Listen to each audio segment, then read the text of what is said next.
నమస్తే, నేను మీ రేవంత్ చలమల. సో ఇప్పటివరకు ఎఫ్ఎన్ఓ గురించి మాట్లాడినా, ట్రేడింగ్ గురించి మాట్లాడినా, స్టాక్ మార్కెట్ గురించి మాట్లాడినా కేవలం నేను ఒక్కడిని మాట్లాడటం మాత్రమే జరిగింది. కానీ ఇంకొక ట్రేడర్ని మన ముందర పెట్టుకొని ఈ టాపిక్ మీద కొంచెం డిబేట్ చేస్తే ఎలా ఉంటుందన్న ఆలోచనతోటి ఈరోజు లలితేంద్రనాథ్ గారు, ఆల్రెడీ మీకు పరిచయం ఉండే ఉంటారు, మన ఛానల్లో చాలా వీడియోస్ చేస్తూనే ఉన్నారు. అండ్ గోల్డెన్ రేషియో ప్రొఫైల్ అని ఒక ఇండికేటర్ తోటి మీ అందరిలోకి కూడా వచ్చారు. సో ఒకసారి ఈ trading related, F&O related, at the same time అసలు ఈ ఇండికేటర్, ట్రేడింగ్ వ్యూలో ఉండేటువంటి ఈ ఇండికేటర్ మన ట్రేడింగ్ జర్నీని ఎలా ఇంపాక్ట్ చేస్తుంది అన్న దాని గురించి మనం మాట్లాడే ప్రయత్నం చేద్దాం. హలో అండి. హలో అండి. సో మీరు ఎన్ని సంవత్సరాలు అవుతుంది ట్రేడింగ్ స్టార్ట్ చేసి? 11 years. 11 years. మీది అంటే మీరు ట్రేడింగ్ స్టార్ట్ చేశాక జాబ్ మానేశారా, లేకపోతే ఎట్లా? What is your journey there? అంటే నేను జాబ్లో ఉండగా ట్రేడింగ్లోకి ఎంటర్ అయ్యాను. 2014లో నేను ట్రేడింగ్ జర్నీ అనేది స్టార్ట్ చేశాను. ఓకే. తర్వాత 2019లో ఇంకా ఓకే, మన కంఫర్టబుల్గా ముందు అట్లీస్ట్ జాబ్ శాలరీ అనేది అంటే మనకి వస్తుంది ట్రేడింగ్ ద్వారా అని అనుకున్న తర్వాత 19లో జాబ్ రిజైన్ చేసి ఇంకా ఫుల్ టైం ట్రేడింగ్ అనమాట. ఓకే. అంటే ఫస్ట్ జాబ్లో ఉండగానే ట్రేడింగ్లో సరిపడా ఇన్కమ్ జనరేట్ చేసుకున్నాక, కాన్ఫిడెన్స్ ఉన్నాక అప్పుడు మీరు జాబ్ మానేసారు. అంటే ఎక్స్పెక్టెడ్ ఏంటి, అట్లీస్ట్ మనం జాబ్ చేస్తున్నప్పుడు మనకి ఎంత శాలరీ అయితే వస్తుందో అట్లీస్ట్ ఆ శాలరీ అనేది మనకి ట్రేడింగ్ నుంచి రావాలి. అది. సో ఏ ఇయర్లో మానేశారు జాబ్? 2019లో జాబ్ మానేశారు. సో 2019లో జాబ్ మానేశాక ట్రేడింగ్ ఎవ్రీడే మన చేతుల్లో ఉండేది కాదు, ఎవ్రీ మంత్ మన చేతుల్లో ఉండేది కాదు. వేవ్స్ ఉంటాయి, we have to ride the tides. ఇవన్నీ క్రాస్ చేసుకుంటూ రావాలి. సమ్ టైమ్స్ మనం దాని మీద సర్ఫ్ చేసేటప్పుడు తిరిగి కూడా పడుతూ ఉంటాం. అట్లాంటి సందర్భం ఏదైనా వచ్చిందా ఆఫ్టర్ జాబ్ మానేశాక? జాబ్ మానేశాక అలా లేదు. ఓకే. బట్ బిఫోర్ దట్ అంటే 2014 నుంచి 2019లో ఇలాంటివి చాలా వచ్చాయి. ఓకే. నేను 2014లో జర్నీ స్టార్ట్ చేసిన తర్వాత నాకు ఒక 2.5 years అసలు ప్రాఫిట్ ఏం లేదు. ఓకే.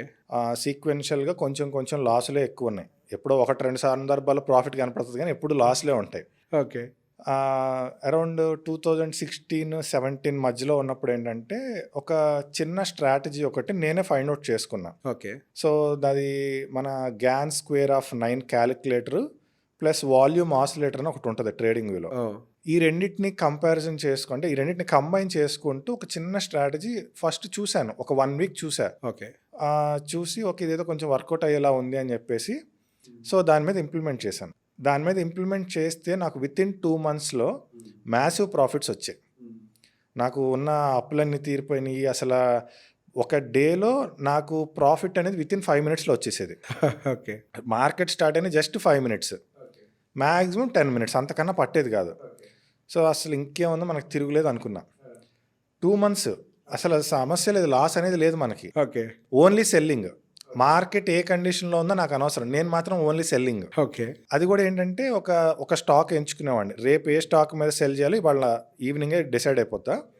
సో రేపు మార్నింగ్ మార్కెట్ ఓపెన్ అయ్యేసరికి దేవుడి దయ వల్ల అది నాకు పాజిటివ్గా ఓపెన్ అవ్వాలి. ఓకే. మార్కెట్ కండిషన్ ఎలా ఉన్నా అది పాజిటివ్గా ఓపెన్ అవ్వాలి, అప్పుడే నాకు ప్రాఫిట్ వస్తుంది. ఓకే. సో దాన్ని చేజ్ చేసి ఒక 1 rupee మార్జిన్తో బయటకు వచ్చేయాలి. ఇది మన ప్లాన్ అనమాట.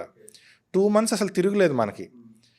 సరే సిచ్యువేషన్ ఒకరోజు ఏమైందంటే ఒక పర్టికులర్ బ్యాంక్ స్టాక్ మీద ఓన్లీ ఫ్యూచర్స్, నేను అప్పుడు అసలు ఈ ఆప్షన్స్ కూడా తెలియదు నాకు. ఓకే. ఓన్లీ ఫ్యూచర్స్ ఒక పర్టికులర్ బ్యాంక్ స్టాక్ మీద 8 lots సెల్లింగ్లో ఉన్నా. ఓకే. నా యావరేజ్ ప్రైస్ నుంచి ఒక్కసారిగా 100 రూపాయలు పెరిగింది. అయ్యో. ఓకే. నాకు అర్థం కాలే అసలు ఎందుకు ఇలా పెరిగింది. అసలు 2 నెలల నుంచి మనం చూసాం కదా, ఎక్కడా లాస్ లేదు కదా, ఇప్పుడు ఈ సిచ్యువేషన్ ఇది ఎందుకు పెరిగింది అర్థం కాల. సరే ఇంకా ఇక్కడ లాస్ కనిపించేస్తుంది, హెవీ లాస్ వచ్చేసింది. క్యాపిటల్ సేఫ్ ఉంచుదామని క్యాపిటల్ వరకు ఉంచి ఆ లాస్ తట్టుకుని అక్కడ క్లోజ్ చేసేసా, లాస్లోనే క్లోజ్ చేశా. ఓకే. ఆ రోజున నాకున్న మైండ్ సెట్కి ఒక 2 పుట్ ఆప్షన్స్ కొనుక్కుని ఉంటే, ఎందుకంటే నాకు అది ఖచ్చితంగా పడుతుందని తెలుసు, కానీ నేను క్యాపిటల్ ప్రొటెక్షన్ కోసం ఆపేసుకున్నా. ఓకే. ఒక 2 పుట్ ఆప్షన్స్ అనేది కొని ఉంటే ఆ రోజే నాకు 75% లాస్ రికవర్ అయ్యేది.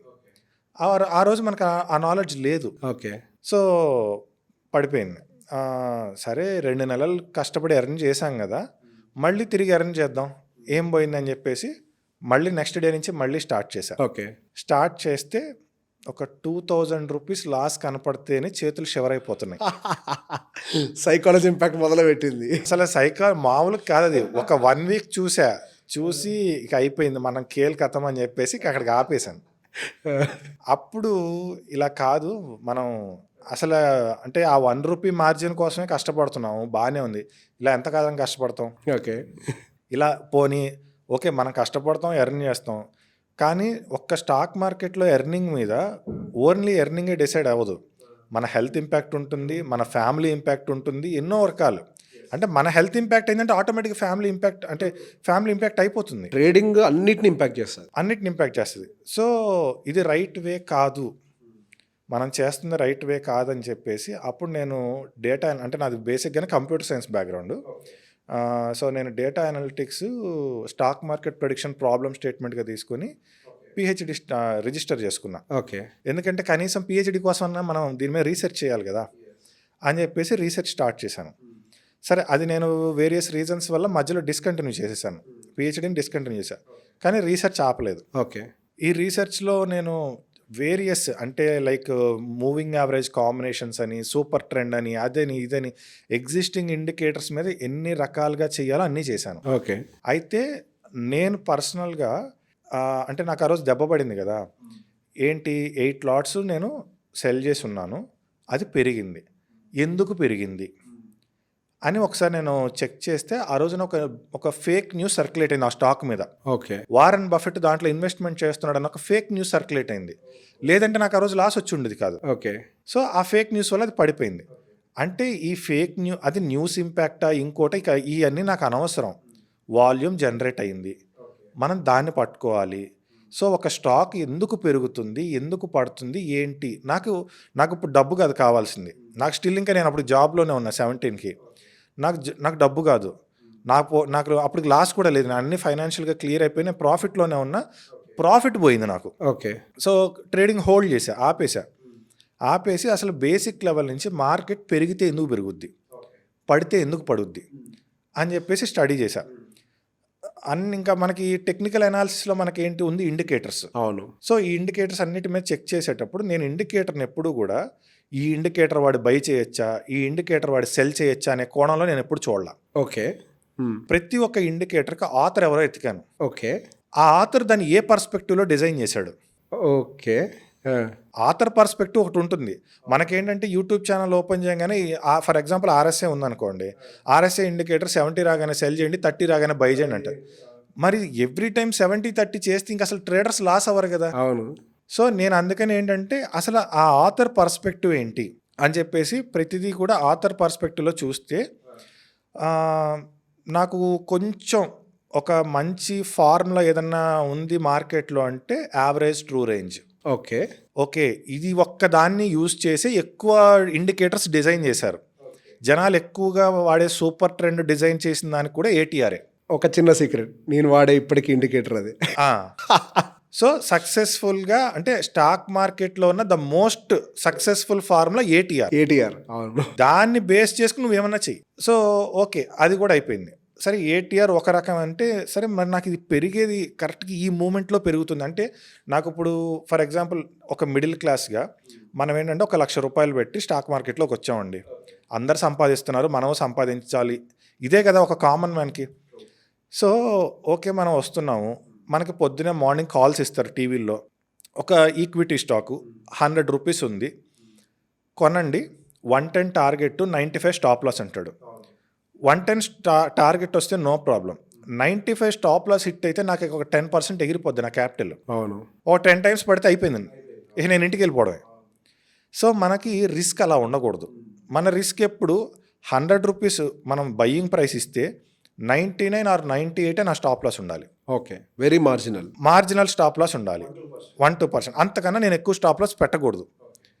కానీ ఈ స్టాప్ లాస్ని మెయింటైన్ చేస్తూ నేను మార్కెట్ యొక్క డైరెక్షన్ని వెతుక్కోవాలి.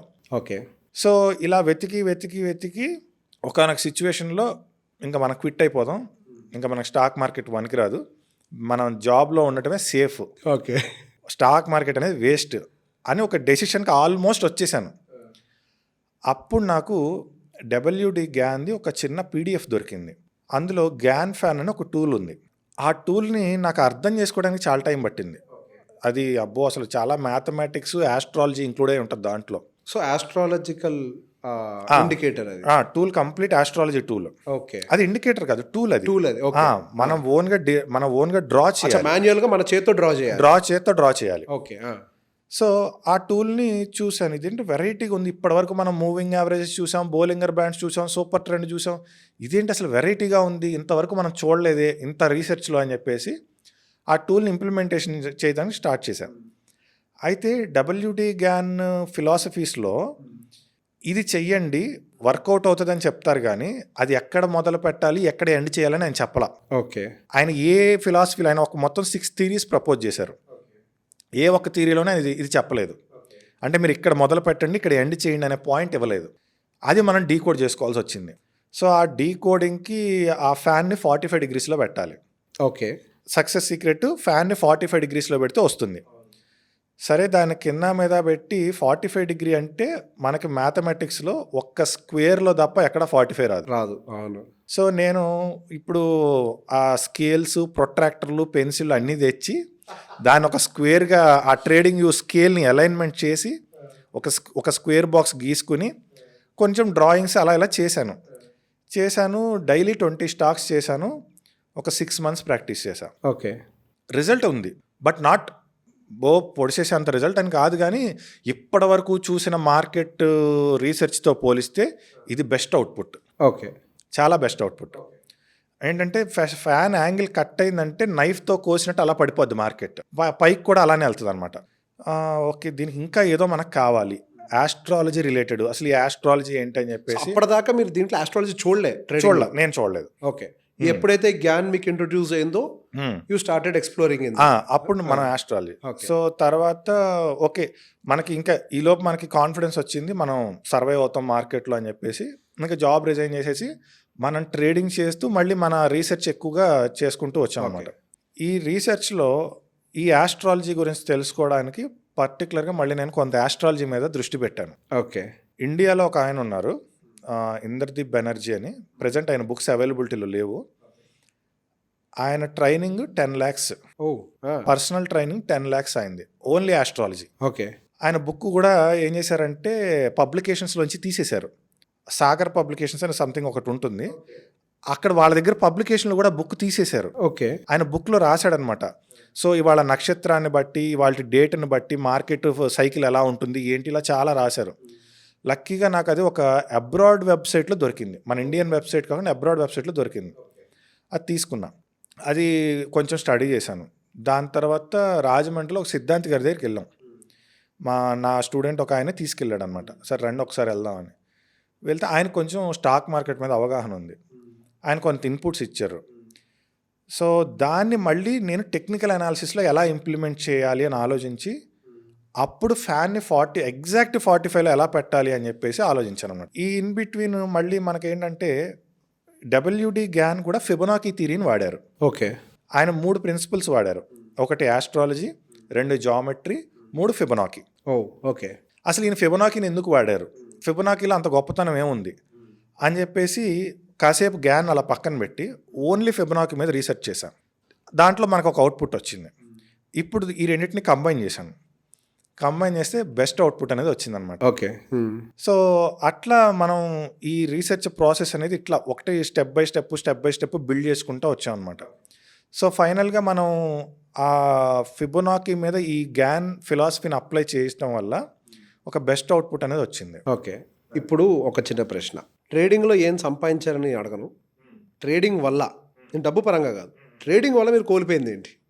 ట్రేడింగ్ వల్ల నా పర్సనల్గా అయితే నేనేం కోల్పోలేదు. అంటే నేను ఫస్ట్ నుంచి కూడా లైఫ్ని ప్రతిదీ స్పిరిచువల్ యాంగిల్లో చూస్తా. అరౌండ్ 2008 నుంచి కూడా నేను ట్రేడింగ్లో రీసెర్చ్ స్టార్ట్ చేసినప్పుడు కూడా నేను ఇది డబ్బు ఇస్తుందా డబ్బు ఇవ్వదా అనే దాని మీద నేను రీసెర్చ్ స్టార్ట్ చేయాలి. దీన్ని మనం సాల్వ్ చేయగలమా చేయలేమా. సో ప్రాబ్లమ్ సాల్వింగ్ ఎంటర్ అయ్యారు మీరు. అంతే, ఓన్లీ ప్రాబ్లమ్ సాల్వింగ్ మనం చేయగలమా చేయలేమా. అంటే మనం నిజంగా ఇప్పుడు for example golden ratio profile indicator అనేది ఉందంటే, సార్ మీరు చాలా కష్టపడి చేశారని మీరు ఒకవేళ నన్ను ఒక చిన్న కాంప్లిమెంట్ ఇచ్చిన, I will submit it to God. Okay. నేను చేసింది ఏం లేదు, నాది ఓన్లీ ఎప్పుడు కూడా నాది స్పిరిచువల్ పాతే. నాకు ఎప్పుడు ఎక్కడ ఎప్పుడు స్ట్రక్ అయినా నాకు నేచరే హెల్ప్ చేసింది. ఓకే. ఇక్కడ నేను చేసింది ఏం లేదు. ఈవెన్ మరి మనకి క్విట్ అవుదాం అనుకున్న టైంలో డబ్ల్యూడి గ్యాన్ ఎవరు ఇంట్రడ్యూస్ చేశారు? ట్రూ. ఎస్. ఒక బుక్ రూపంలో వచ్చింది కదా, టైంకి మీ కళ్ళ ముందు అది పడాలి కదా. కళ్ళ ముందు పడాలి కదా. Exactly. Yeah. So it's God gift అది. యా. ఓకే. సో అట్లా ఏంటంటే మనం కోల్పోయింది ఏం లేదు, ఇంకా మనకి బెనిఫిటే జరిగింది. ఓకే. సో దానివల్ల మనకి క్లయింట్స్కి బెనిఫిట్ అవుతుంది. సో కోల్పోయిందంటూ ఏం లేదు. కాకపోతే ఏంటంటే ఇప్పుడు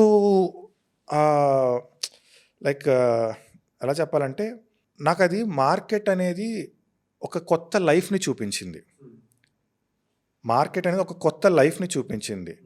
మనం డే టు డే ఒక ప్రాబ్లమ్ సాల్వింగ్ని ఎలా సాల్వ్ చేస్తాం, అది వచ్చినప్పుడు మన ఎమోషన్స్ని ఎలా కంట్రోల్ చేసుకోవాలి, ఒక డిసిప్లిన్ ఎలా ఉండాలి. సో ఇటువంటి ఒక కొత్త కొత్త టీచింగ్స్ని నాకు నేర్పించింది. ఓకే. నాకు అది నా దగ్గర నుంచి ఏం తీసుకోలేదు, నాకు ఒక కొత్త వే ఆఫ్ లైఫ్. అందుకే నేను మార్కెట్ని కూడా దేవుళ్ళనే చూస్తా. ఎస్. సో ఇప్పుడు మార్కెట్లో ఇప్పుడు మీరు ఏమన్నా పోగొట్టుకున్నారా అన్నారు కదా, నేను ఒక బెస్ట్ ఎగ్జాంపుల్. మార్కెట్లో చాలామంది రిస్క్ రివార్డ్ ఇస్తారు, కానీ మార్కెట్లో రిస్క్ మాత్రమే మన చేతుల్లో ఉంటుంది, రివార్డ్ మన చేతుల్లో ఉండదు. రివార్డ్ మార్కెట్ చేతుల్లో ఉంటుంది. ఎస్. ఇవాళ నువ్వు 1:5 ఇస్తే ప్రతిరోజు నీ స్ట్రాటజీయో థీరీనో ఏదో ఒకటి 1:5 ఇస్తుందా? Definitely not. ఇవ్వదు. సో అంటే ఏంటి, భగవంతుడు ఏం చెప్పాడు, కర్తవ్యం మీద దృష్టి పెట్టు, ఫలితం ఆశించకని చెప్పాడు. ఎస్. ఎంత రివార్డ్ రావాలో నేను చూసుకుంటా. ఎస్. సో అది మార్కెట్ నాకు నేర్పించింది. రిస్క్ నీ చేతుల్లో పెడుతున్నా, నువ్వు ఎంత రిస్క్ చేస్తావు, క్యాపిటల్ మొత్తం పోగొట్టుకుంటావా, పద్ధతిగా రిస్క్ చేసి ఒకరోజు మిస్ అయినా రెండో రోజు సక్సెస్ అయ్యి నిలబెట్టుకుంటావా, నీ చేతుల్లో ఉంది. సో రిస్క్ మాత్రమే నీ చేతుల్లో ఉంది, రివార్డ్ నీ చేతుల్లో లేదు. అందుకే నా క్లాసెస్లో ఎక్కడ నేను రివార్డ్ చెప్పను. ఓకే. రివార్డ్ మార్కెట్ ఇస్తుంది. ఎదురుగా మనం కరెక్ట్ వేలో మనం మార్కెట్ని ప్రొజెక్ట్ చేసుకోగలిగితే రివార్డ్ మార్కెట్ ఇస్తుంది. రిస్క్ మాత్రం మన చేతుల్లో ఉంది. యా. ఇప్పుడు ఒక చిన్న ప్రశ్న, చాలామంది ట్రేడింగ్ అనగానే ఏదో ఒక స్ట్రాటజీ ఎవరైనా నేర్పిస్తే నేను చేసేస్తా, లేదు ఎవరైనా ఇండికేటర్ చెప్పి ఇది బ్రేక్ అయితే కొను, ఇది బ్రేక్ అయితే సెల్ చేయి అని చెప్పేస్తే నేను చేసేస్తా. There are so many videos in the YouTube, classes కూడా బయట చెప్పేవాళ్ళు చాలామంది ఉన్నారు. Out of being as a trader నేను చూసిన పర్స్పెక్టివ్ వేరు. అసలు మీ పర్స్పెక్టివ్ ఏంటో ఫస్ట్ నాకు చెప్పాలి. ట్రేడింగ్ అని అంటే ఒక ఇండికేటర్, ఒక స్ట్రాటజీనా, లేకపోతే ట్రేడింగ్ అని అంటే ఒక సైకాలజీనా? ఇక్కడ ట్రేడింగ్ అనేది ఫస్ట్ ఆఫ్ ఆల్ ఇండికేటర్ కాదు, సైకాలజీ కూడా కాదు. సైకాలజీ అనేది సెకండ్ ప్లేస్లో వస్తుంది. అంటే ఓకే, మీరు సైకాలజీ తీసుకురండి, డిసిప్లిన్ తీసుకురండి, ఏదన్నా తీసుకురండి, అది సెకండ్ ప్లేస్లో వస్తుంది. మీకు ఒక బెస్ట్ ఎగ్జాంపుల్ చెప్తా. మీ దగ్గర మంచి పాజిటివ్ యాటిట్యూడ్, మంచి సైకాలజీ ఉంది, మంచి డిసిప్లిన్ ఉంది, everything you're perfect, mister perfect. మీకు డ్రైవింగ్ రాదు, మీకు ఒక కార్ ఇచ్చా, మీ దగ్గర డిసిప్లిన్ ఉంది, సైకాలజీ ఉంది, అన్నీ ఉన్నాయి, ఏం చేస్తారు? ఏమీ చేయవు. డిసిప్లిన్గా పొద్దున్న లేసి కార్ తుడుచుకుంటాం. డిసిప్లిన్గా అంటే ఇప్పుడు మీరు డ్రైవ్ చేయాల్సి వస్తే ర్యాష్గా గుద్దే బదులు డిసిప్లిన్గా గుద్దుతారు. అంతే. సో మీ డిసిప్లిన్, సైకాలజీ ఎప్పుడు ఉపయోగపడతాయి అంటే, ఫస్ట్ మీకు డ్రైవింగ్ తెలిస్తే, దెన్ నేను హైవే మీద ఎంత స్పీడ్ వెళ్ళాలి, గల్లీలో ఎంత స్పీడ్ వెళ్ళాలి, సిగ్నల్ పడితే ఆగాలా వద్దా, there your psychology discipline comes into the picture. Okay. అసలు డ్రైవింగ్ తెలియకుండా సైకాలజీ ఇవి అన్నీ మాట్లాడితే వేస్ట్ కదా, it's a waste of time. అంటే పర్టికులర్ నేను చూసిన ట్రేడింగ్ ఎక్స్పీరియన్స్లో, ఇప్పుడు నా ఎక్స్పీరియన్స్లో నేనే ఫెయిల్ అయ్యాను కదా. నేను 2 months విపరీతంగా సక్సెస్, అస్సలు మనకు పొద్దున్న లెగిస్తే ప్రాఫిట్ మన జేబులో ఉండేది. ఆ 2 నెలల్లో పట్టిందల్లా బంగారం అయింది నాకు. ఓకే, అది అదృష్టం అలా కలిసి వచ్చింది అంతే. కానీ ఒక్క దెబ్బ పడితే ఎక్కడికి వెళ్ళాం, చేతులు వణికిపోయాయి మనకి. అది సో మనకి డ్రైవింగ్ తెలియాలి. థ్యాంక్ యూ అండి, థ్యాంక్ యూ సో మచ్. చాలా ఇన్ఫర్మేషన్ మీ దగ్గర నుంచి తీసుకున్నాం. Thank you. Going further will do much more videos and ఇండివిజువల్గా ఒక్కొక్క ఇండికేటర్స్ గురించి, దాని వెనకాల ఉండే అదర్ పర్స్పెక్టివ్ గురించి going further will do indicator based videos. Okay, sure. Thank you. Thank you.